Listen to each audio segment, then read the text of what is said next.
Mi coronel, buenas noches. Estamos en línea, estamos ahora en YouTube, 6:06 de la tarde, hoy jueves 11 de marzo. Mi coronel, adelante, por favor. Bueno, buenas tardes a todos. Bienvenidos a esta tarde-noche del 11 de marzo de 2021, jornada en la que vamos a analizar la incidencia geopolítica de China sobre Nepal y cómo influye esto en India y en la eventualidad de la paz y la tranquilidad en esta región. De igual manera, vamos a ver en la tarde de hoy un poco de la respuesta que se le está dando desde Europa a Rusia para impedir que entre, pero con ese boquete, como lo veíamos ayer en los Balcanes, la solución sigue sin ser completa y la presión geopolítica de China se extenderá sobre Europa aprovechando ese boquete.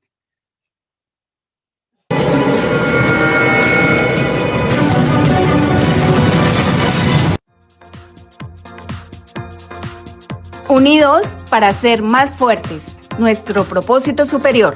La Fundación Excelencia, Liderazgo y Transformación propende por el desarrollo humano de las comunidades vulnerables, entre ellas la Reserva y veteranos de la Fuerza Pública y los organismos de seguridad del Estado. Asimismo, capacita en educación informal a líderes integrales en asuntos políticos, sociales, económicos y culturales, con el fin de coadyuvar en el desarrollo y la defensa nacional. El propósito superior de nuestra fundación es ser unidos para ser más fuertes. A partir de esta premisa, la organización formaliza el plan estratégico con objetivos, metas y tareas asignados a 5 equipos de alto impacto. En temas de organización fundacional, educación política, integración de agremiaciones, comunicaciones estratégicas, finanzas y logística.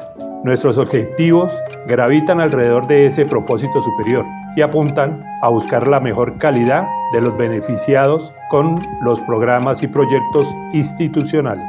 El ser humano es la razón de ser de la Fundación. Somos un equipo multidisciplinario interactuante que construye a partir de los consensos. Unidos para ser más fuertes.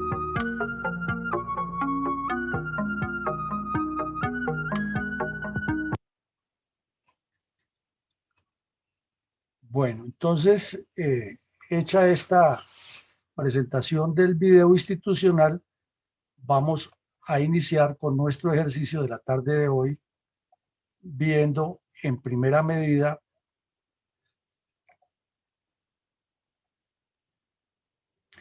lo que es el gran sistema del Himalaya para entender mejor la proyección de China sobre el resto del continente asiático hacia el occidente y hacia el oriente, y por qué es tan importante su collar de perlas y todo lo que significa la extensión de China hacia el resto del planeta con visión imperial, como la califican algunos de los expertos en geopolítica y en análisis internacional, y que desde luego pues, nos debe preocupar porque, como lo insistimos, si ya hay 3 o 4 continentes en la mira, para ser más exactos, pues quiere decir que el quinto tiene muchas debilidades que algunos de ustedes las han aportado en el análisis y que nos debe poner a reflexionar. Entonces analicemos aquí todo lo que constituye el sistema montañoso que a la vez forma el Himalaya. El Himalaya, pues generalmente cuando nos lo nombran, lo ubicamos o lo relacionamos con lo que es Asia Central y Asia Meridional. Y en especial, cuando nos nombran el Himalaya, nos remitimos directamente al monte Everest en la región de Nepal, porque es el más famoso y porque es el más alto del mundo y porque es al que los turistas llegan. Pero si vemos el sistema montañoso que constituye todo la cordillera del Himalaya, pues vemos que, a diferencia de Latinoamérica o de América completa, porque Estados Unidos también forma parte, nuestro sistema andino va de norte a sur o de sur a norte, como lo queramos mirar en el mapa.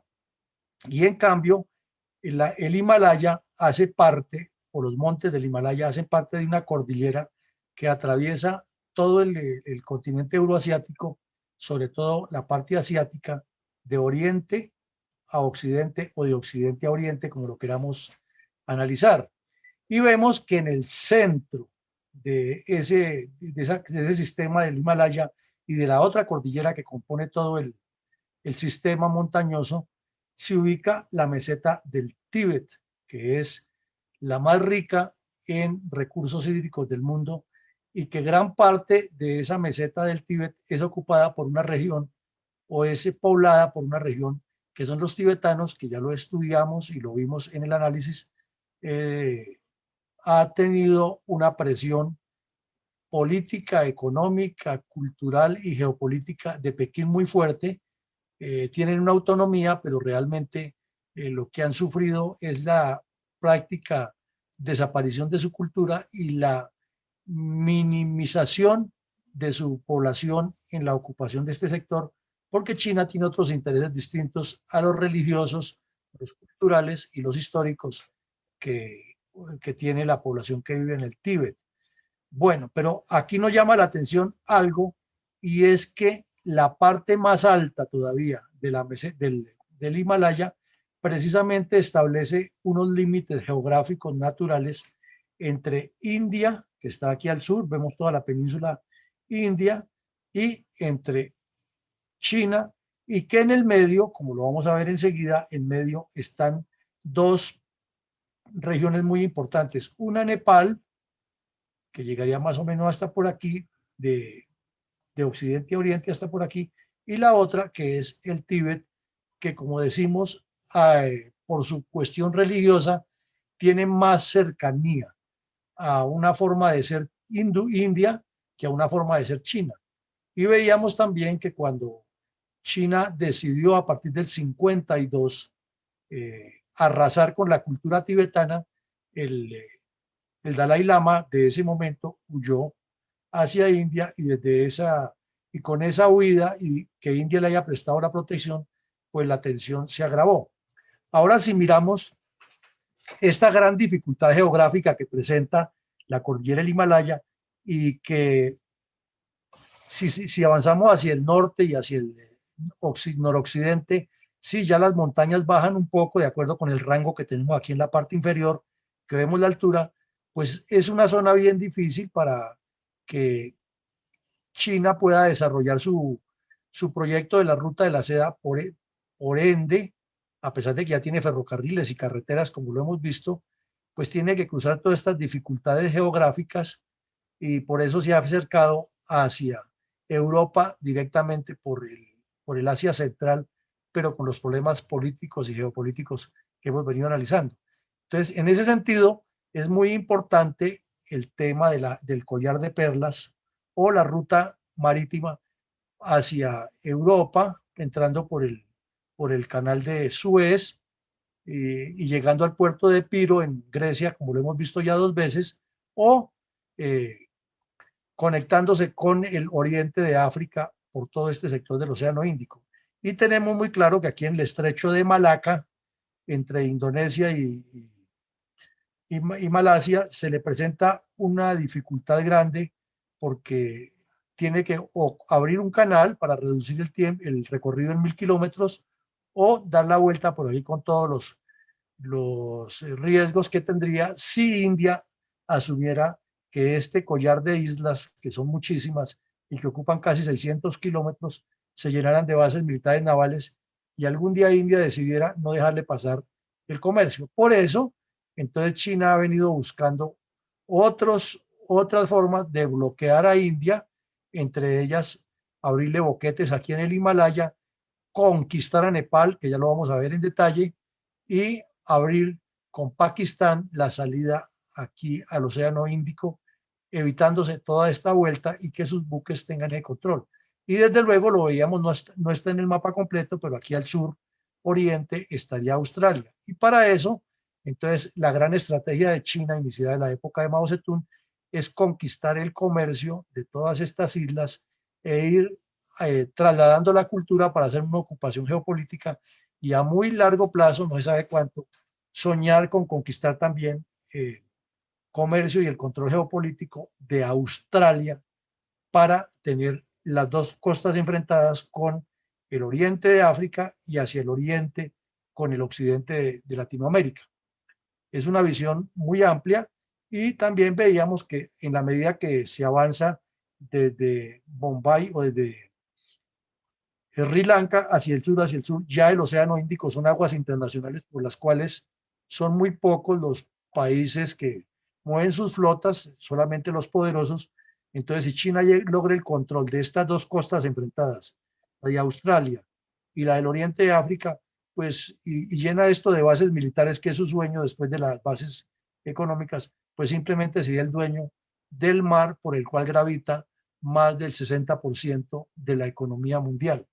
Entonces, es una jugada estratégica muy interesante, pero que retornamos a la parte norte, que es lo que nos explica cómo el Himalaya se convierte en una fuente geopolítica y geoestratégica fundamental para el agua, para su construcción de presas de energía eléctrica que necesitan muchísimas más de las que ya tienen para poder impulsar esa economía tan boyante que han venido desarrollando, para poder vender electricidad a los países cercanos y, como veíamos, sobre todo aquí en la región del Indochina, específicamente donde está Tailandia, Laos, Camboya y Vietnam, lograr manipularlos con el uso del agua mediante las presas, porque si China construye presas en todos los ríos que irrigan esta región, pues fácilmente maneja el control del agua y puede someterlos a que su comercio se lo compren,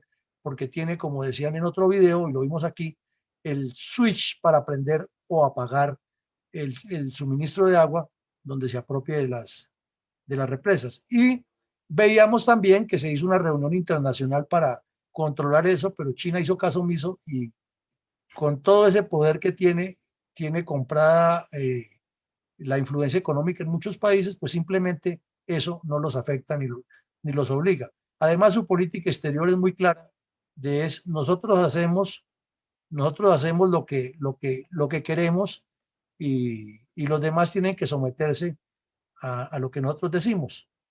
Pero si miramos el mapa, entonces vemos que en Mongolia hay unos desiertos. Eso quiere decir que China también prospecta controlar a Mongolia, que es un país que ha sido históricamente cercano a la cultura china con el control del agua. Entonces, por eso son tan importantes el Tíbet y Nepal aquí en lo que estamos viendo, porque tiene prospección geopolítica hacia el norte, hacia el sur, hacia India, que es el enemigo más peligroso, y para controlar aquí la península Indochina. Así es de que ellos sí miran su potencial y desde luego eso tiene que tener un respaldo militar. No hay poderío económico sólido si no hay un respaldo militar fuerte que pueda amedrentar a los contrarios. Y si lo miramos con más perspectiva, lo que quieren ellos, pues miren que no es que, sí es lejos, pero no es tan lejos esto de, por ejemplo, este lago tan importante que hay aquí, y el mar Caspio, el mar Báltico y el mar Negro, que el mar Caspio y el Negro, perdón, no el Báltico, que el Báltico es al norte, que están también en la mira porque saben que si Rusia no ha podido conquistar el Mediterráneo como soñó y ha soñado tantas veces, aprovechando el mar Caspio y el mar Negro y la entrada por Turquía, pues China metiendo su ruta de la seda terrestre por un lado y el collar de perlas por el otro, pues simplemente forma un cordón de seguridad alrededor de todo su proyecto geopolítico con fuerza militar. No nos podemos equivocar. Y si lo miramos con una prospección más hacia el fondo, entonces quieren apoderarse de toda la costa oriente del África, controlar el comercio aquí en el sudeste asiático y controlar abajo Australia. Es decir, volvemos a la teoría del señor Mackinder, quien controle esta zona aquí, que se llama el pivote de la historia, como él lo denominó, toda esta zona, pues controlará el mundo. Y obviamente si China controla todo este comercio, pues le quita la preeminencia a Estados Unidos aquí en el Golfo Pérsico y la península arábiga, y esto pues no lo van a hacer en un día, pero lo están haciendo. Lo peor es que nos lo están mostrando que lo están haciendo. y si desarrolla toda esa tecnología para poder construir carreteras y puentes como lo está haciendo ya en el Himalaya, pues el siguiente objetivo son los montes Urales que controlan el paso entre Europa y Asia, especialmente entre Europa y Rusia. Así es de que esto hay que mirarlo con la perspectiva que ellos lo miraron y con el impulso que lo traen. Bueno, ahora pasemos específicamente a Nepal. Ustedes ven en el mapa de Nepal toda la información que nos trae aquí este mapa, que este habla más todavía. Si vemos por los colores, el verde, como está aquí abajo, quiere decir que está entre 0 y 500 metros sobre el nivel del mar, o sea que es una gran hondonada y un valle muy bueno para desarrollar muchas cosas, pero que está limitando ¿con quién? Con India. Pero miren ustedes en un mapa grande, porque es un mapa grande, la cantidad de cursos de agua tan importantes que nacen todos del Tíbet y en el Himalaya, la zona del Himalaya, y se escurren hacia el sur para inundar a China, a India. O sea que India no tiene problemas de agua porque tiene una fuente grandísima que es Nepal. E históricamente Nepal ha sido aliado de India y no de China. Y aquí comienza a ponerse la cuestión interesante. Vemos aquí la cordillera del Himalaya con un sector blanco, que está, ese sector blanco es donde están alturas supremas como de 7.000, 8.000 metros. Aquí, por ejemplo, para poner un ejemplo, está la cumbre de Lantang a 7.246 metros y otras. Entonces, estas cumbres son muy altas y separan ¿a quién?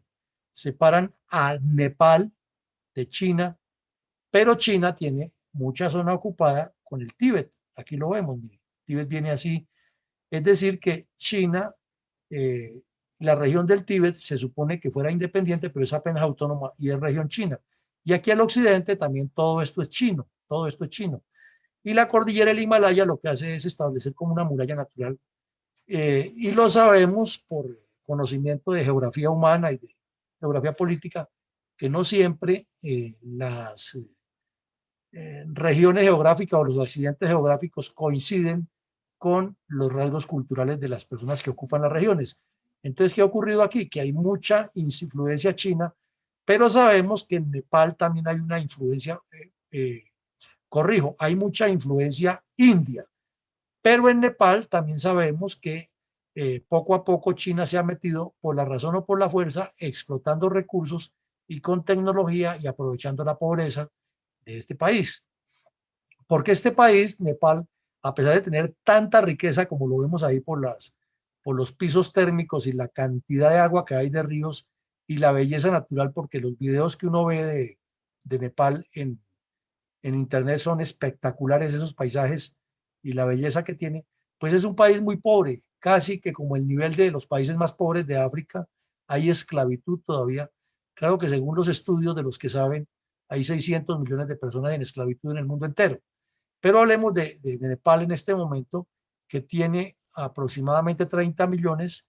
Vemos que sí tiene distintas poblaciones, pequeñas todas, pero que sumadas llegan a los 30 millones, y que su principal atractivo turístico pues es el monte de Everest y otras montañas del Himalaya, donde llegan personas especializadas en montañismo, turistas a conocer, pero el país sigue siendo todavía muy quedado, más quedado inclusive que Albania. Tiene una pobreza como la de Haití, la de otros países del África, por su forma cultural y porque es que hasta hace muy pocos años tenían un rey que era el que gobernaba todo esto y él vivía por allá en la época medieval, pero China sí venía haciendo el trabajo, que ya saben todos, China venía haciendo el trabajo de promover la insurrección. Y entonces vienen problemas como este. China promueve unas guerrillas comunistas, maoístas, que intentan tomarse el poder y duran varios años enfrentados, esas guerrillas con el gobierno nepalí, hasta que al fin el gobierno se impone, pero en la siguiente elección ganaron los comunistas pro Mao, y en este momento ese gobierno ha firmado una serie de contratos increíbles y China les ha vendido la idea a los nepalíes que al abrir ese boquete, vamos a suponer que pasa por aquí un ferrocarril y otras rutas, que al abrir ese boquete ellos van a tener mejor comercio porque todos los productos chinos van a entrar más rápido, que están entrando por toneladas, están entrando ya a Nepal, y que además van a facilitar el comercio entre China e India. Realmente lo que quiere China es quitarle el control geoestratégico a India de Nepal y además apoderarse de todos estos recursos y buscar posicionarse en los ríos más grandes que nacen en Nepal para construir presas de agua, presas eléctricas de agua que surtan a China y a los países vecinos y al Tíbet inclusive con electricidad e inclusive venderle electricidad al norte de India. Es decir, ir sometiendo a India también por la parte económica. Así de que esto se torna muy interesante, pero este mapa nos habla muy claro de cómo es la configuración geográfica de Nepal, su ubicación geoestratégica y el interés que tienen India y China. ¿Qué significa esto para nosotros o cómo lo podríamos relacionar? Pues que en la cordillera andina y en la Sierra Nevada de Santa Marta son como las vertientes donde nacen los principales cursos hidrográficos colombianos. Y Colombia pues más o menos cumple con la proyección de energía o el suministro de energía que requiere el país, pero si se piensa prospectivamente, habría que mirar cuántos kilovatios más hay que generar y entonces a un político corrupto colombiano le pueden proponer eso y vienen los chinos y nos instalan con su hidroeléctrica y nos van haciendo el resto del ejercicio como lo saben hacer. Entonces todo esto es de cuidado porque al lado de la hidroeléctrica viene la ocupación de las regiones, viene el turismo, viene la ocupación de los otros elementos que desarrollan y la apropiación de algo sobre la cual China tiene los ojos puestos, que es la agricultura, porque para alimentar a 1.500 millones de personas que viven dentro de China y otros 1.500 que se piensan anexar por medio del comercio para estarlo surtiendo, pues es mucha la comida que necesitan. Y Colombia tiene ese potencial. Entonces, detrás de una hidroeléctrica puede venir todo un montaje como lo hacen ellos porque todo es estratégico. Entonces, paramos aquí y vamos a ver el video de Nepal para entender mejor todavía lo que estamos hablando al respecto. Entonces, volvemos aquí y entramos al video del agua.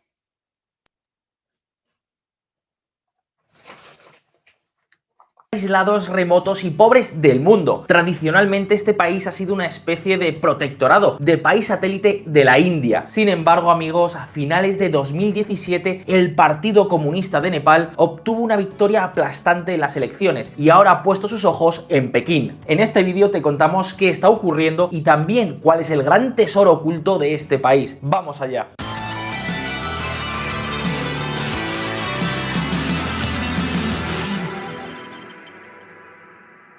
Amigos, os hago una pregunta y no vale buscarla en Google. ¿Sabéis en qué país nació Buda? 1, 2, 3, exacto, en Nepal, un país situado en pleno Himalaya y que es el hogar de muchas de las montañas más altas de todo el mundo. En concreto, en este país, que tiene una superficie similar a la de Nicaragua, podemos encontrar 8 de las 14 cumbres con más de 8.000 metros que hay en el mundo, incluido por supuesto el Everest.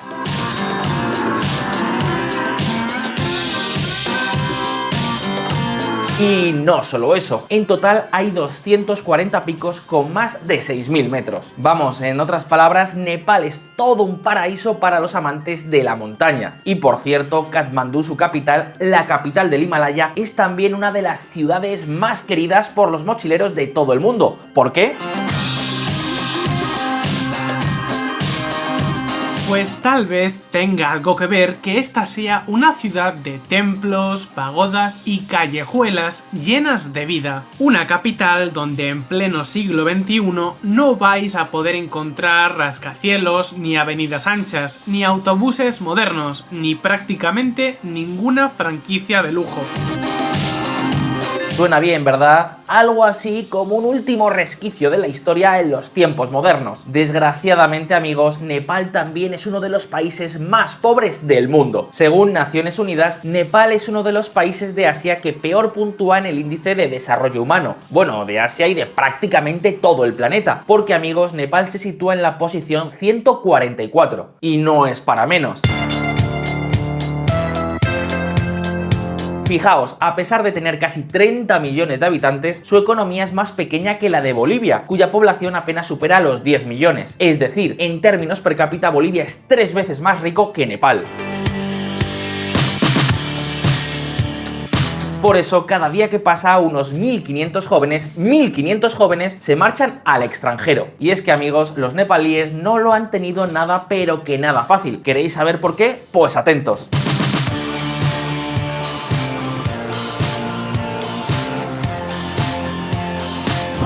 Un país sometido. Amigos, el sistema político de Nepal ha estado anclado en el pasado hasta prácticamente antes de ayer. Sí, hasta el año 2008 este país fue una monarquía de corte absolutista, bajo el control exclusivo del rey. Y por cierto, como curiosidad, a pesar de ser la tierra natal del mismísimo Buda, hasta el 2006 fue el único país del mundo con el hinduismo como religión oficial. Pero no solo eso, entre 1996 y 2006 el país sufrió una guerra civil entre las fuerzas del gobierno, las fuerzas de una monarquía dictadura y los rebeldes maoístas, partidarios de establecer una república comunista.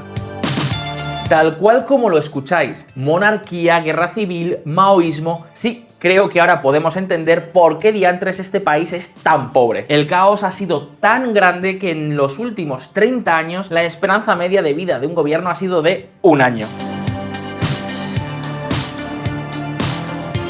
Pero amigos, aquí no termina todo. Nepal tiene otra característica que ha condicionado mucho su situación política y también económica. Veréis, como sabéis, Nepal no tiene salida al mar. Y además, ¿os habéis dado cuenta de quiénes son sus únicos vecinos? Exactamente. Nepal se encuentra entre dos grandes colosos, entre las que seguro serán dos de las grandes potencias de este siglo, la India y China. Dos países que además no se llevan del todo bien, como ya vimos aquí en VisualPolitik. Sí, creo que podemos decir que China e India son prácticamente las únicas preocupaciones serias que tiene el Ministerio de Exteriores de este país. Pues bien, el caso es que tradicionalmente, en buena parte gracias a que la orografía lo favorece, Nepal ha sido una especie de país satélite de la India, algo que el gobierno de Nueva Delhi siempre ha tenido muy claro. La India quiere microgestionar Nepal. Tienen que controlar todas las citas del gobierno. Tienen que saberlo todo. Sus embajadores se comportan como virreyes. ¿Pero acaso no somos una nación soberana? Kishore Shrestha, director del semanario nepalí. Bueno, antes que todo le agradecemos pues a VisualPolitik que nos permite compartir el conocimiento a la humanidad por medio de sus videos que colocan en YouTube. Y tocamos aquí un tema esencial para entender nuevamente lo que hemos dicho en la geopolítica. No basta con tener un control o una presencia o una influencia activa durante muchos años en una región si un gobierno o una comunidad o un estado no ejerce la soberanía en todos los campos. Y vemos el caso de India con Nepal. Ya lo que hemos visto hasta el momento es que Nepal toda la vida dependió de lo que dijera India, pero India con sus problemas internos tampoco se preocupó por desarrollar mayor dinamismo en la economía y en la prospección de Nepal.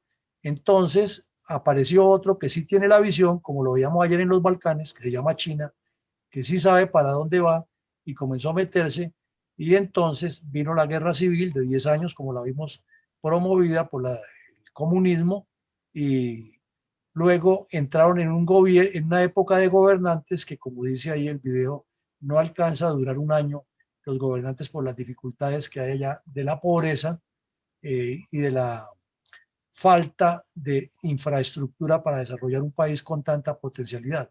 Pero China ha venido desarrollando eso y ya en India, perdón, en Nepal, sus dirigentes, como el caso que vemos aquí en la pantalla, el director de un semanario dice tranquilamente es que ellos no pueden seguir siendo los súbditos de India. Lo que no sabe seguramente este señor es lo que les viene ahora cuando ya China se apropie y seguramente les lleva mucho desarrollo, pero les va a desaparecer su cultura porque es que eso no hace parte del plan chino de mantener las culturas regionales, sino es imponer la cultura china y expoliar los recursos y utilizar todo lo que tiene, en especial el agua. Entonces, eso para que lo veamos aquí en Colombia, que por tener tan olvidada la Guajira, el Guaviare, el Amazonas, el Meta, el Chocó, llegará el momento en que esas personas o esos departamentos buscan otras salidas o los ubican otras potencias u otras fuerzas, como es el caso que se ha ocurrido con el narcotráfico, con los traficantes de minería ilegal, que se van apropiando. Es decir, la famosa ley de los espacios vacíos. Alguien que deja un espacio vacío lo llena otro inmediatamente o con el paso del tiempo. Ali Yana Asta y miembro de la junta directiva del Consejo de Prensa de Nepal. Tal vez la mejor prueba de cómo la India ha querido siempre controlar los destinos de este remoto país la tuvimos en 2015.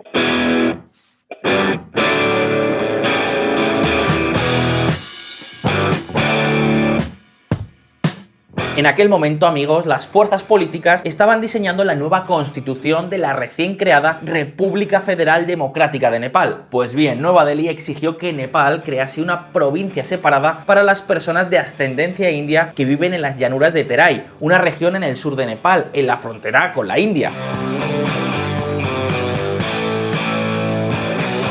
Algo a lo que las fuerzas políticas nepalíes se opusieron con rotundidad. No establecerían bajo ningún concepto separaciones políticas en base a la identidad. Pues bien, como Nueva Delhi no obtuvo una respuesta afirmativa, os hago una pregunta. ¿Qué creéis que hizo? Pues ni más ni menos que bloquear las fronteras, no de forma oficial, pero los camiones con provisiones dejaron de pasar. Esto sería algo malo, malísimo bajo cualquier circunstancia, pero es que el bloqueo además se produjo cuando el país peor lo estaba pasando, poco después de sufrir un enorme terremoto que causó enormes daños en Nepal.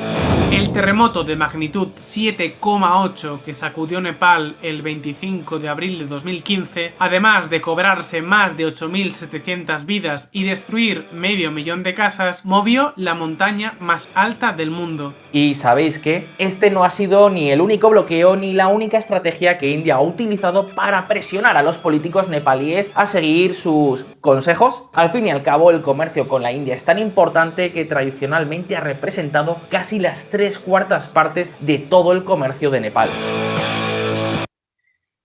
Analicemos brevemente lo que es un error geopolítico grave que lo puede cometer cualquier gobierno o cualquier estado frente a una región o a un país vecino. Y ahí está un ejemplo bien claro. Veíamos que la cordillera del Himalaya va de oriente a occidente, perdón, de oriente a occidente o de occidente a oriente, en ese sentido. Y que en la parte baja de la cordillera del Himalaya, en los límites de Nepal con India, hay unas llanuras que son muy fértiles y que se ven que es el desarrollo principal que tiene Nepal para subir a los que viven en la cordillera.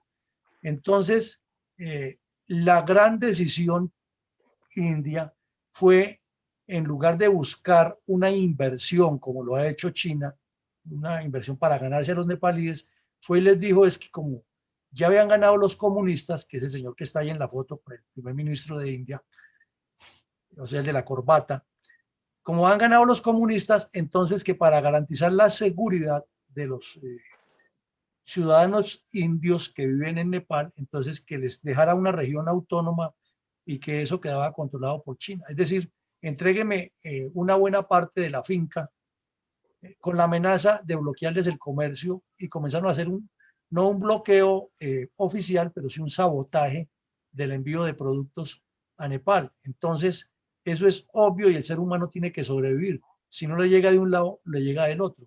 Y como ya están en tratos y conversaciones con China, pues ya China vino y les prometió que les va a abrir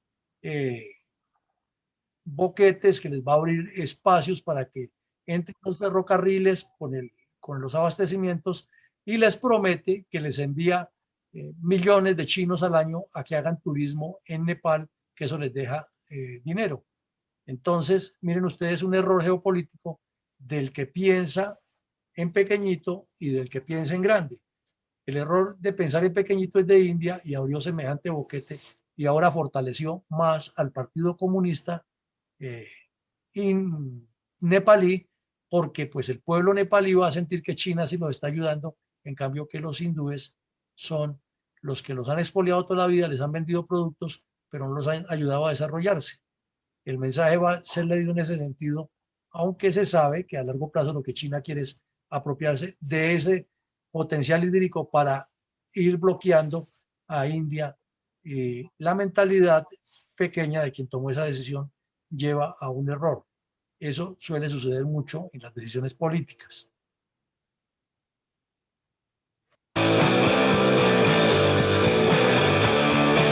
Pero ahora, tras siglos de monarquía absoluta y décadas de guerra y caos, Nepal está viendo cómo las cosas comienzan a normalizarse y cómo la democracia se abre paso, y sobre todo cómo se abre la puerta de China.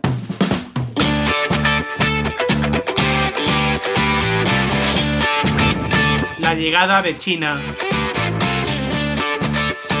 China y Nepal comparten una frontera de 1400 kilómetros. Y amigos, en los últimos años esta frontera se ha puesto de moda. Las relaciones comerciales entre ambos países se han multiplicado por 3 desde el año 2010. Además, China se ha convertido ya en el país que cada año más dinero invierte en Nepal, y el turismo procedente de la gran potencia asiática crece como la espuma. Tan solo en la última década, y a pesar del terremoto, el número de turistas chinos que cada año llega a Nepal se ha multiplicado por 4. En la actualidad, las relaciones entre China y Nepal se están desarrollando al ritmo más rápido que hemos visto nunca. Yu Hong, embajador de China en Nepal. Así es como están creciendo las relaciones entre Nepal y China. Con la hidroelectricidad a punto de cimentarse, los negocios chinos ya están alrededor de este pequeño país sudasiático. Los proveedores de internet chinos están rompiendo el monopolio indio. Los turistas chinos están inundando Nepal. Instituciones dedicadas al idioma chino están creciendo rapidísimo. Más estudiantes nepalíes están viajando a China que a India. Y cientos de altos cargos del gobierno nepalí son invitados a China cada año como parte de toda una campaña de adulación sin precedentes. Pero tomo nuevamente la ayuda porque miremos dos puntos de vista, y si los bajamos al nivel de Colombia o de lo que nos pasa en Latinoamérica es lo mismo.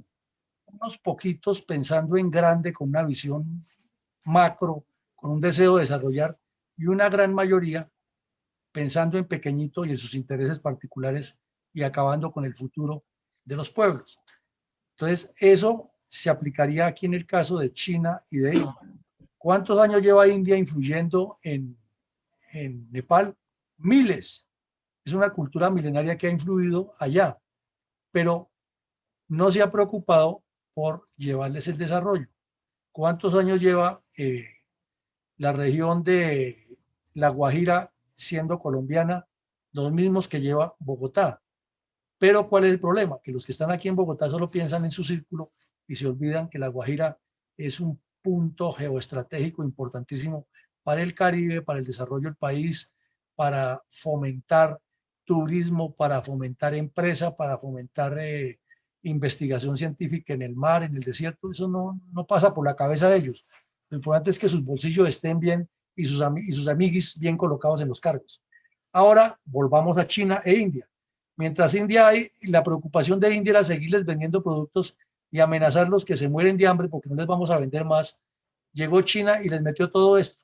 Miren, es que es impresionante. Electricidad, internet, turismo, enseñanza del idioma chino, estudiantes llevándolos a intercambios culturales y permanente invitación a los dirigentes políticos nepalíes a que visiten a China y los llenan de elogios y obviamente les promueven la corrupción para quedarse con ellos. Entonces, pensémoslo en términos geopolíticos y en términos de extensión cultural. ¿Quién está ganando la pelea? Esa es la cuestión. ¿Cuántas veces desde Bogotá se ha preocupado la alta dirigencia por llevar el desarrollo, por enseñarle a que, o porque en La Guajira, en el Chocó, en el Putumayo, en Amazonas, los niños aprendan a hablar inglés como aprenden los niños de los mejores colegios en Bogotá, o en Cali, o en Medellín? Entonces, ese es el punto. Se preocupan muchísimo porque el Internet funcione en las zonas urbanas. En las campañas políticas hacen las cuentas y dicen, no, pues Cali aporta tantos votos, Antioquia tantos, la campaña se centra allá. Y se les olvida que existe el Guaviare, que existe el Putumayo. ¿Y quién llena ese vacío? Pues la delincuencia, el narcotráfico, el terrorismo. Y ahí tenemos a un país atrasado. Entonces, vean que el problema de la geopolítica es igual en gran nivel, en pequeño nivel, y que la escasa visión de los dirigentes es la que lleva a esos problemas. Seguimos. Parte de toda una campaña de adulación sin precedentes. Pero, ¿sabéis qué? Aún hay más.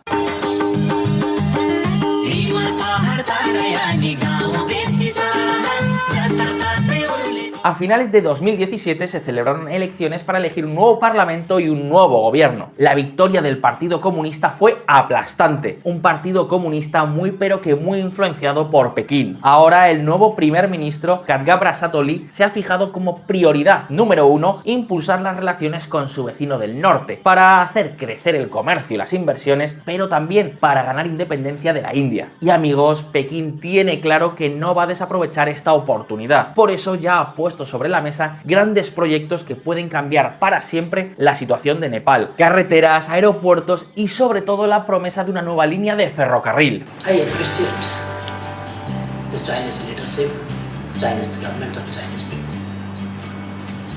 Because China respects sovereignty of Nepal. Never interferes in its internal affairs. El gobierno chino ha hecho público que está estudiando extender el ferrocarril que conecta el Tíbet con la costa oriental hasta la frontera con Nepal. Y por supuesto, hay pocas dudas de que China no tendría ningún problema en financiar la construcción del ferrocarril hasta Katmandú. Ojo, porque no hablamos de un proyecto precisamente pequeño. Conectar Nepal y China por ferrocarril podría suponer multiplicar por 10, por 15 o incluso por 20 la llegada de turistas chinos. Y no solo eso, si el tren además se conectara con la red de ferrocarril india, podríamos hablar de una revolución en el tráfico de mercancías entre los dos grandes colosos.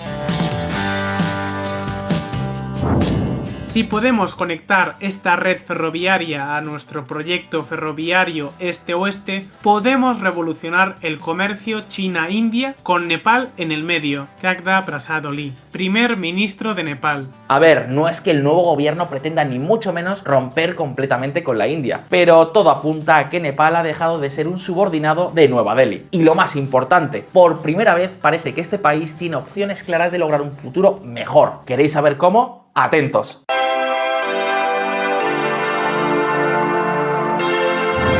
El futuro, agua y montañas. Amigos, lo hemos dicho, Nepal es uno de los países más pobres de todo el planeta, pero no tiene por qué seguir siéndolo. Me explico. Por un lado, Nepal es un país con naturaleza, montañas, paisajes exóticos y una gastronomía impresionante. No es un secreto que su potencial turístico es enorme, sobre todo si mejoran las comunicaciones con China. Como hemos visto, es muy probable que ocurra. ¿A quién no le gustaría visitar Nepal?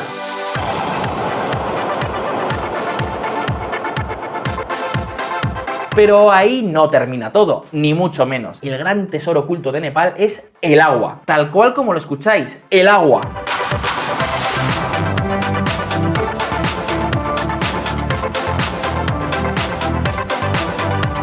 Veréis, como ya hemos visto, Nepal es un país con montañas enormes y valles escarpados que han sido horadados por grandes ríos. De hecho, ríos tan importantes como el Ganges nacen aquí, en el Himalaya nepalí. ¿Y qué se puede hacer con toda esta riqueza natural?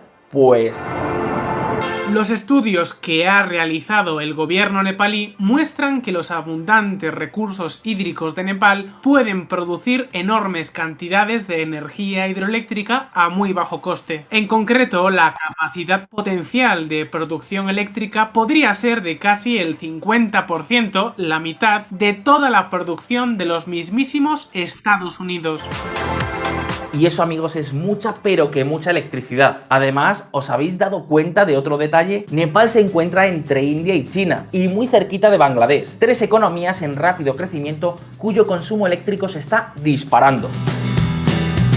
Y amigos, este país, Nepal, puede tener la capacidad de suministrarles la electricidad más barata de todas. Claro que hasta ahora nada de esto ha sido explotado, pero todo apunta a que este abandono puede quedar atrás muy rápido. Si el país recobra la estabilidad, los inversores harán cola para financiar y desarrollar este tipo de proyectos. El único recurso que tenemos, como los países árabes tienen con el petróleo, es el agua. Xavi Gair, director del proyecto hidroeléctrico de Rasubagadi, una planta de 111 megavatios en construcción cerca de la frontera con China. Y no solo eso, ¿habéis pensado que el acercamiento a China podría lograr que el dinero chino llegara al país para financiar grandes proyectos hidroeléctricos? Pues eso es precisamente lo que está pensando el gobierno nepalí.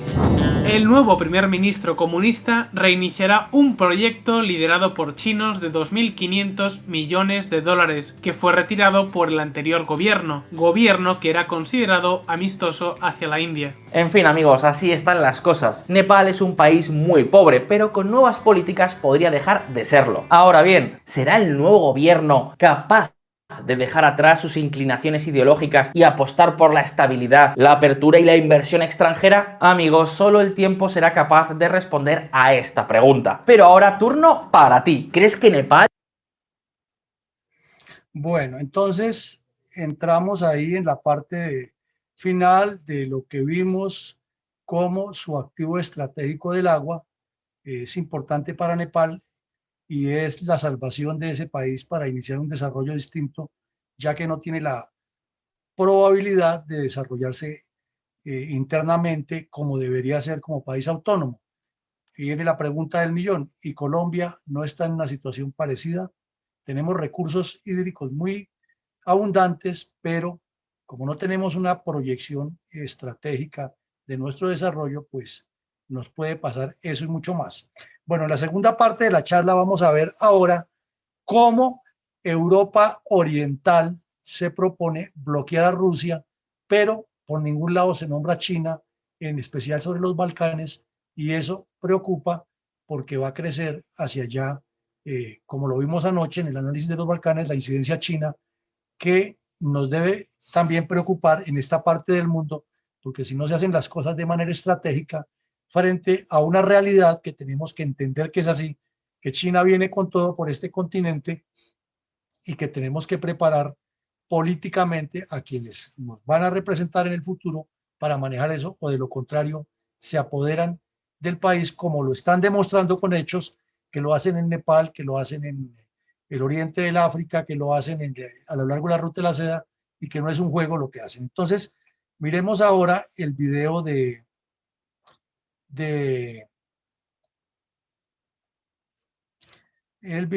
de lo que pasa con la estrategia de los tres mares, que es algo interesante. Entonces venimos aquí, abrimos correcto, y compartir pantalla. Bueno, compartimos la pantalla. Vamos a ver aquí ahora la famosa estrategia de los tres mares con base en este mapa. No, ese no es el mapa. Ese no es el mapa.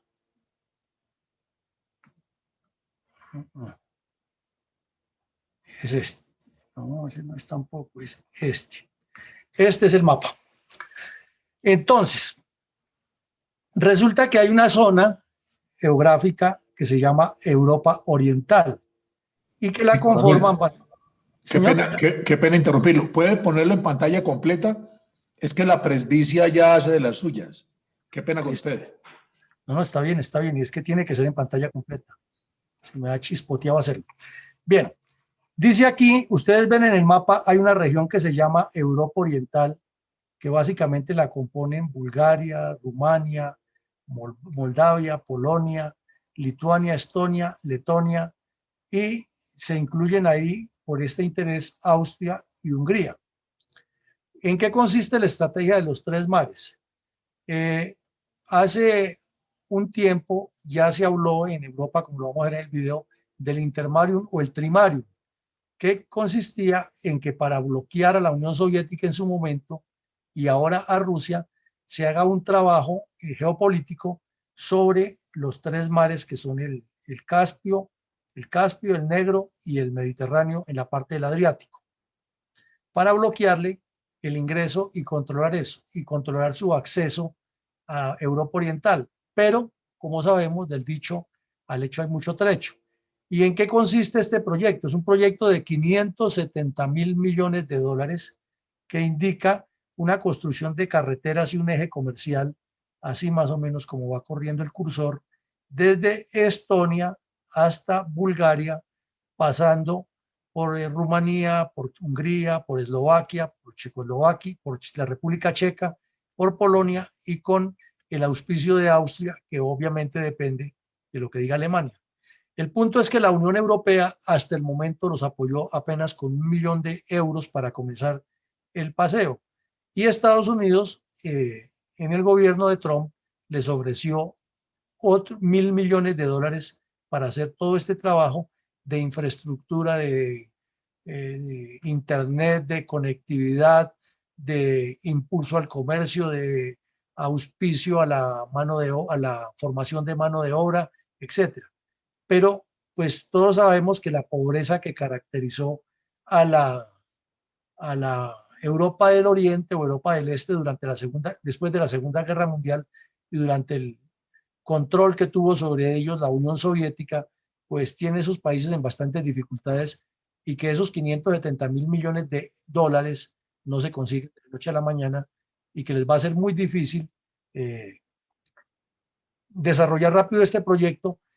Pero veamos detalles de lo que queda por fuera ahí. Resulta que ese proyecto no incluye a lo que veíamos anoche, que es la famosa zona de los Balcanes, a Macedonia, a Albania, a Grecia, a Montenegro, a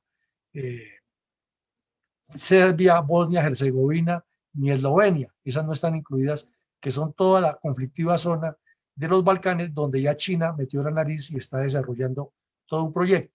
Entonces, Europa, la Unión Europea, que como sabemos no es una confederación, no es una organización de naciones, sino simplemente es una comunidad que tiene intereses económicos, pues está en una desventaja frente a dos estados muy poderosos, que son la Federación Rusa, que viene con todo por volver a recuperar la influencia sobre el oriente de Europa, y porque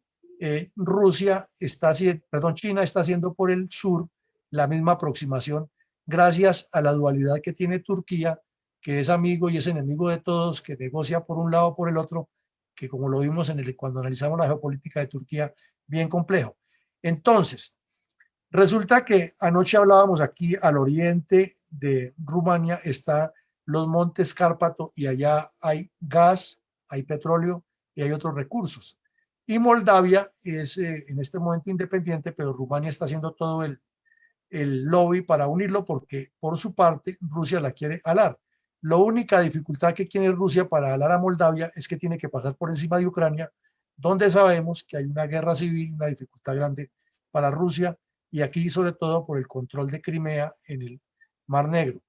Entonces, la complicación geopolítica es muy grande para Europa del Este, porque no tiene los recursos para desarrollarse sola.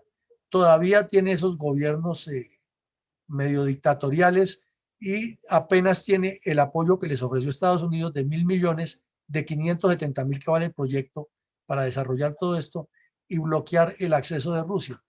Y la Federación Rusa, siguiendo la misma línea de pensamiento y acción de China, de meterse de frente en lo que sea, pues está promoviendo la guerra interna en Rusia.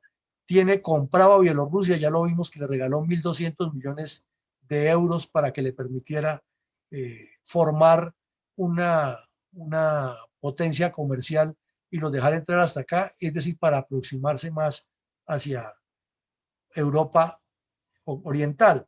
Y vimos también que la estrategia de Europa Oriental o de la Unión Europea es darle cabida dentro de la Unión a estos países, inclusive la OTAN también los recibió, pero es con el propósito de tener, como se llama en táctica militar, en estrategia, un puesto avanzado de combate para bloquear a Rusia. Entonces dijéramos que está funcionando y que ha podido de una u otra manera impedir el acceso de Rusia hacia el oriente. Pero esta parte de los Balcanes que sigue en el olvido se convirtió en el punto débil de esa línea de defensa y por ahí se está penetrando otro con el que no contaban, que de China, que además de que ya trajo el ferrocarril y está llegando hasta Alemania y todas estas cosas, está concretando el collar de perlas por el sur y además tiene la posibilidad de influir más en Turquía que lo que puede Rusia. Y así China garantizaría el control del Mediterráneo, lo que Rusia no ha logrado en tantos años. Entonces, interesante ese análisis. Vamos a mirar ahora en el video, que es muy interesante lo que nos dice el video de lo que allí pasa.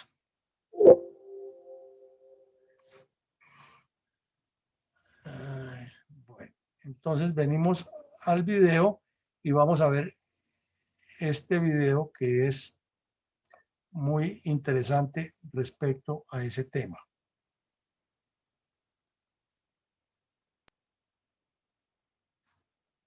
Gran parte de su capacidad para proyectar poder en el exterior, pero 12 naciones de Europa del Este están diseñando un contraataque.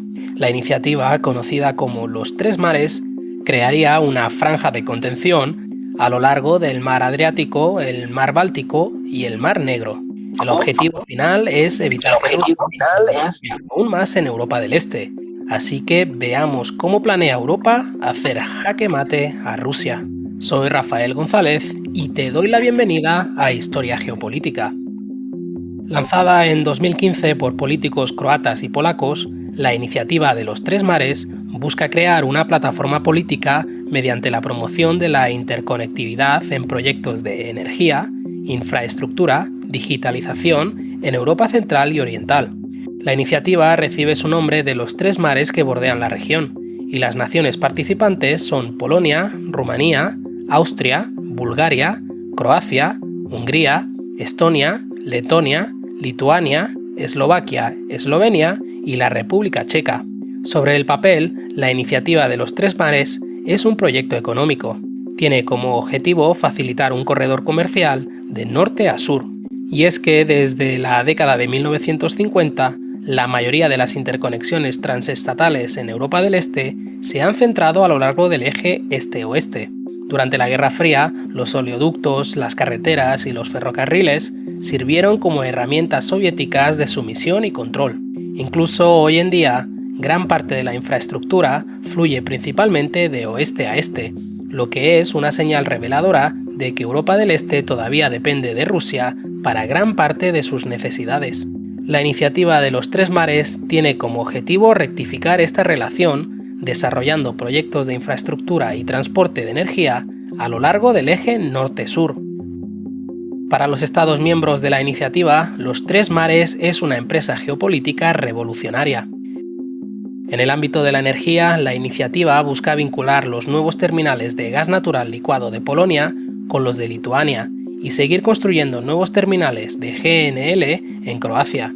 Además, los Tres Mares buscan conectar las reservas de hidrocarburos de Rumanía con su periferia mayor, posiblemente incluso enlazando con el oleoducto transadriático en Grecia e Italia. Conectar todas estas nuevas fuentes de hidrocarburos reduciría la necesidad de importar gas ruso en Europa del Este. En cuanto al transporte, la iniciativa Tres Mares destaca la necesidad de nuevas conexiones de carreteras de norte a sur, así como la necesidad de mejorar los ferrocarriles existentes entre los países de la región. Incluso se menciona la conexión de las vías fluviales entre los ríos Danubio, Oder y Elba.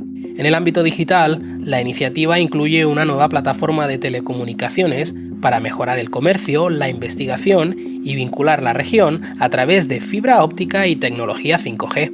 En general, las naciones participantes han acordado no menos de 48 megaproyectos y el fondo de inversión de la iniciativa de los Tres Mares se creó explícitamente para financiar estos proyectos.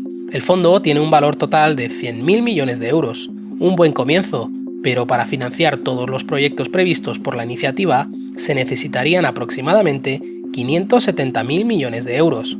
Pero el fondo de inversión de la iniciativa de los Tres Mares podría buscar otras fuentes de financiación, como el Banco Europeo de Inversiones y el Banco Europeo de Reconstrucción y Desarrollo. Pero la falta de financiación seguirá siendo un problema grave, lo que significa que la iniciativa de los Tres Mares necesita un mecenas externo tanto para el respaldo financiero como político. Da la casualidad de que Estados Unidos ha apoyado la iniciativa con todo su peso político. En febrero de 2020, el Departamento de Estado prometió $1.000 millones en financiamiento para la iniciativa de los Tres Mares, una cantidad que podría aumentar en función de su evolución política. El segundo patrocinador de la iniciativa de los Tres Mares es Alemania, que tiene intereses tanto al este como al oeste de sus fronteras. Los legisladores en Berlín han expresado su interés en unirse a la iniciativa, y la participación alemana pondrá sobre la mesa los recursos financieros que se necesitan tan desesperadamente. Sin embargo, Alemania también dominaría inmediatamente la agenda de la iniciativa de los Tres Mares, ya que sería el contribuyente más significativo en PIB. Algo así como Alemania domina la agenda de la Unión Europea. Por tanto, se favorece la asociación con Washington sobre Berlín. Por esa razón, sobre la superficie, la iniciativa de los Tres Mares parece una auténtica plataforma económica, pero al igual que la iniciativa de la Franja y la Ruta de China, o Belt and Road Initiative, el plan europeo tiene un trasfondo geopolítico. Miremos aquí un detalle interesante, y es que cuando los países, como es el caso nuestro, no desarrollan la empresa privada y no generan crecimiento económico como pasó en Europa del Este durante todo el tiempo que estuvo ocupada por la Unión Soviética y los conflictos que han venido internos después de que se cayó el muro de Berlín y que se continuó reconstruyendo Europa. Entonces esta zona, como ustedes la ven ahí en el mapa, queda completamente a expensas de lo que decidan los que tienen plata. Así de sencillo. Como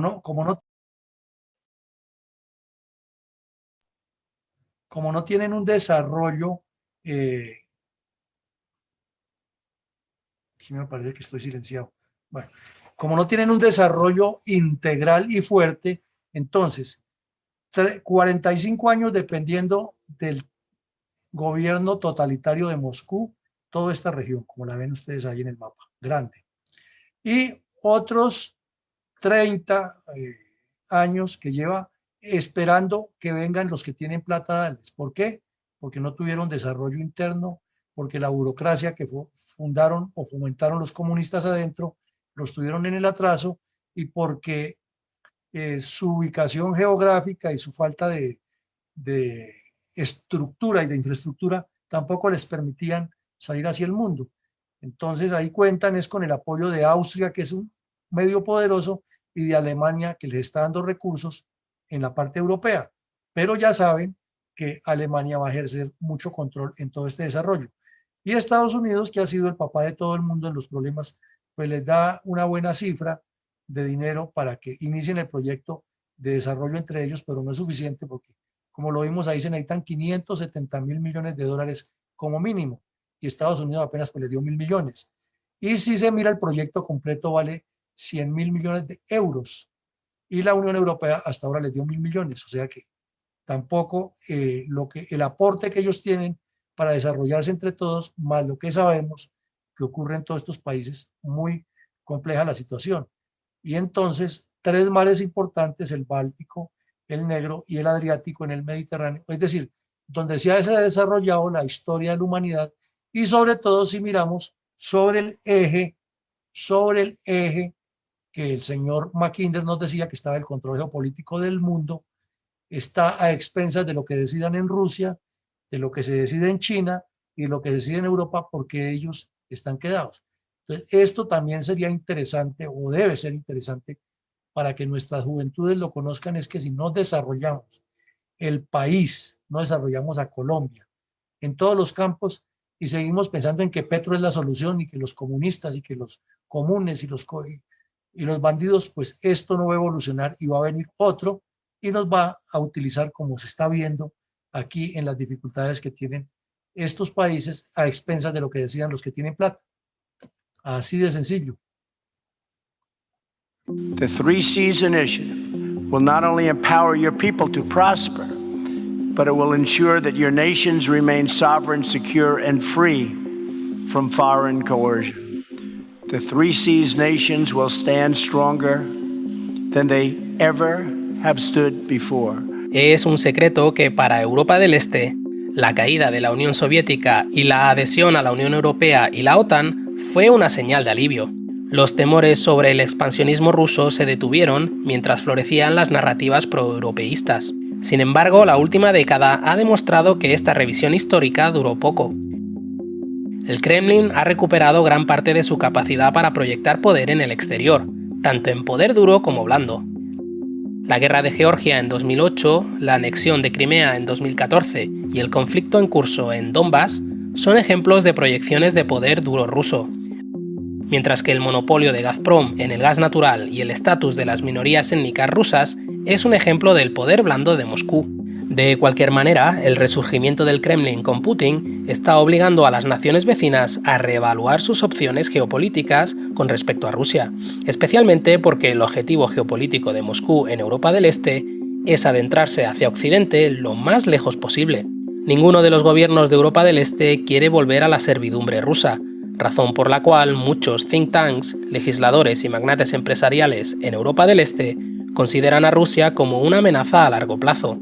Los temores sobre la beligerancia rusa no provienen exclusivamente de una invasión terrestre, sino también en el ámbito de los ciberataques, la desinformación y el apoyo general a grupos domésticos subversivos. La preocupación hoy es que Rusia utilizará sus activos de poder duro y blando para desestabilizar a las naciones de Europa del Este y secuestrar sus políticas exteriores. No puede permitirse que esto suceda, por lo que el motivo geopolítico de la iniciativa de los Tres Mares es formar un cinturón alrededor de la frontera rusa con las regiones europeas y así impedir que Rusia se expanda hacia el oeste. Este es un interés geopolítico compartido entre Europa del Este y los proyectos comerciales que se están propagando actualmente son simplemente los primeros pasos hacia este objetivo. Otra consideración es Turquía. Hace poco más de un siglo, la proyección del poder turco llegaba incluso a los Balcanes. La Turquía moderna, al igual que la Rusia moderna, busca revivir su papel histórico. Visto así, la iniciativa de los Tres Mares bloquearía tanto la influencia turca como la influencia rusa, pero el objetivo principal sigue siendo la última.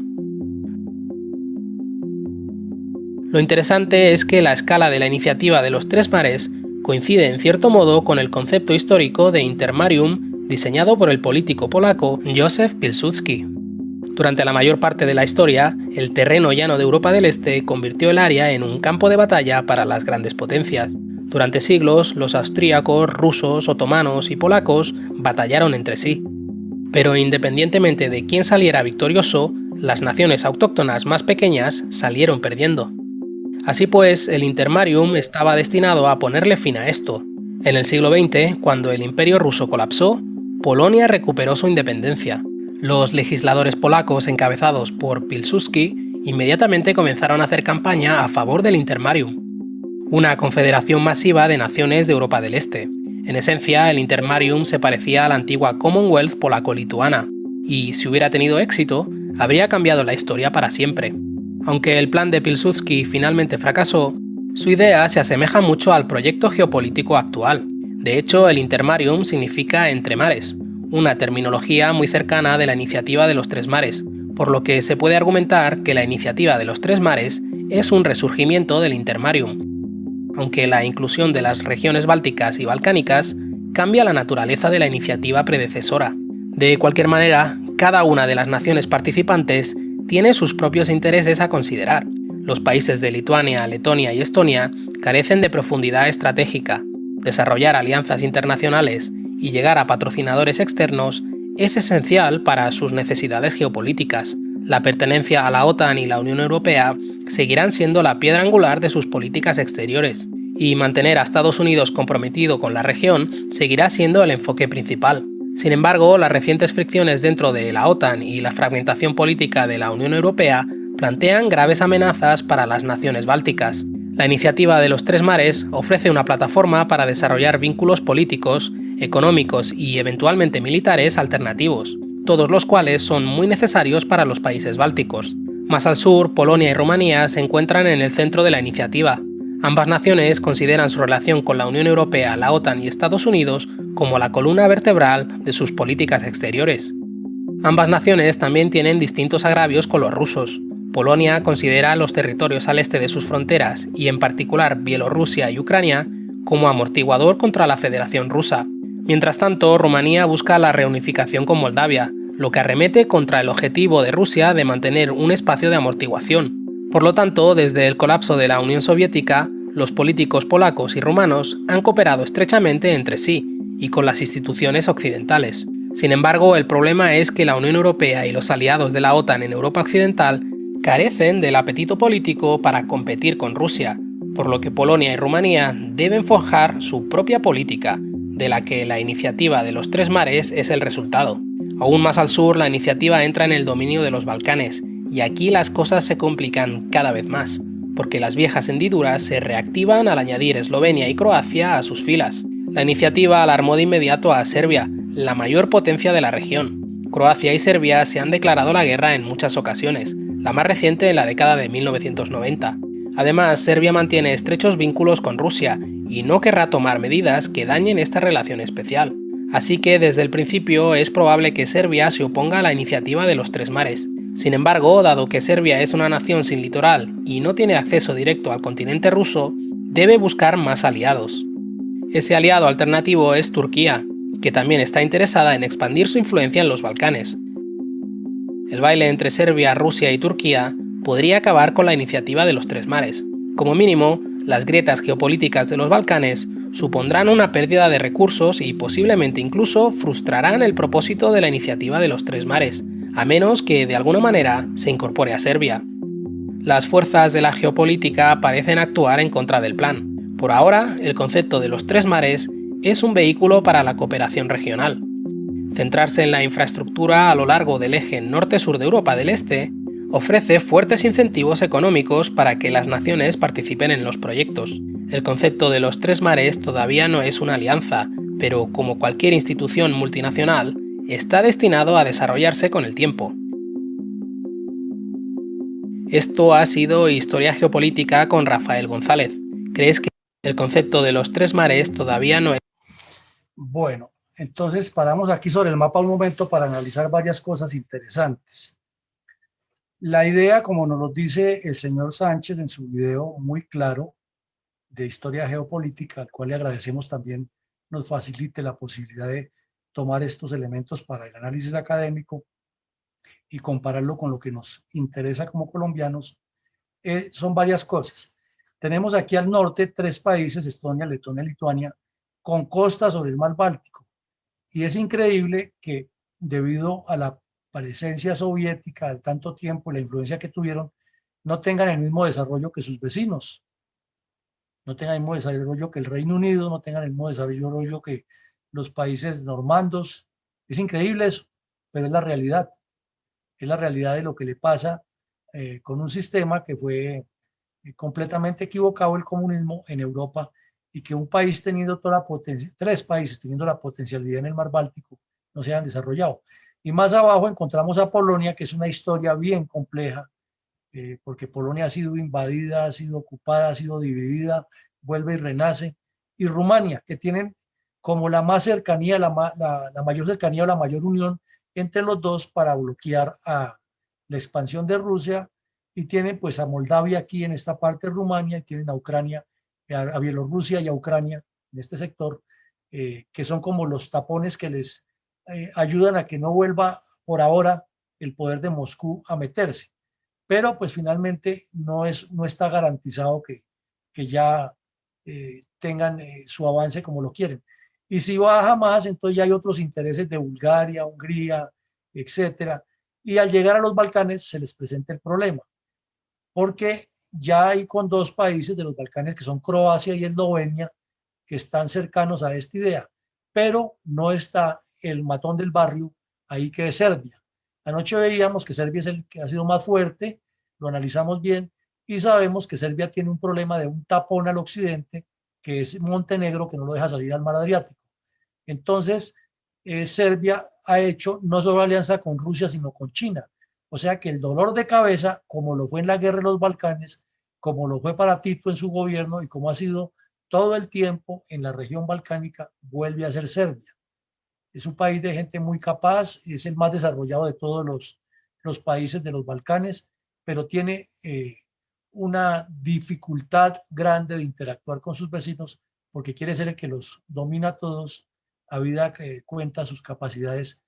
Entonces, todo un proyecto geopolítico que vemos aquí muy interesante que incluye digitalización, mejoría de la comunicación, mejoría del comercio, incentivos a la libre empresa, incentivos al desarrollo, a la agricultura, con la potencialidad de explotar lo que hay aquí en el Cárpato, los Montes Cárpatos en Rumania, de el gas y el petróleo, de integrar otro gas y petróleo y de pronto hacer convenios con Ucrania para no tener que depender del gas ruso como ha dependido Europa en gran parte durante mucho tiempo. Se les complica porque tienen abajo también a Turquía, que es un país muy ambivalente y que tiene unos intereses muy fuertes. Así es de que, por un lado, la Unión Europea, como la vimos en el occidente, tiene dificultades, tiene problemas, el retiro de Inglaterra o del Reino Unido con todas esas complejidades, la preeminencia que hay de Francia y Alemania dentro de la Unión Europea también tiene sus dificultades, la posición de los países frugales, que la vimos muy clara, los países nórdicos que dicen que aportan, pero que haya más controles con lo que se le entrega a los países del sur, que son los que más gastan, que haya más exigencias y que ellos no tienen por qué sostener el resto, y que si aquí en el oriente de Europa no hay mejoría en derechos humanos y en gobernanza y en todos los temas tampoco apoyan, entonces las dificultades para el mundo son muy grandes. Y ustedes dirán, bueno, ¿y eso qué tiene que ver con Colombia? Pues muchísimo, porque es que en un mundo en el que todo se redujo a una aldea global, entonces un estornudo que hay en una parte del planeta afecta al resto. Y más con la potencialidad que tiene Colombia de comerciar con la Unión Europea y de desarrollar unos intercambios culturales, educativos y de tecnología que nos los pueden brindar, que no los tenemos nosotros. Entonces, si todo esto se complica, pues también se complican esas relaciones, no solamente para nombrar los embajadores amiguis de los amiguis, que se vayan allá a vivir del presupuesto nuestro. Pero finalmente la reflexión es esta.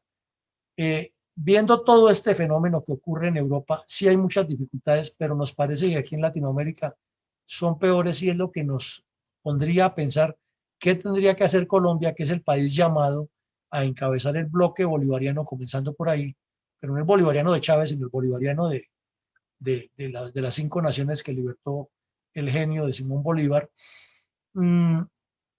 ¿Cómo organizar una prospección igual? O sea, que no se convierta simplemente en la reunión de cancilleres, la declaración, la foto, la noticia de prensa y no pasa absolutamente nada después.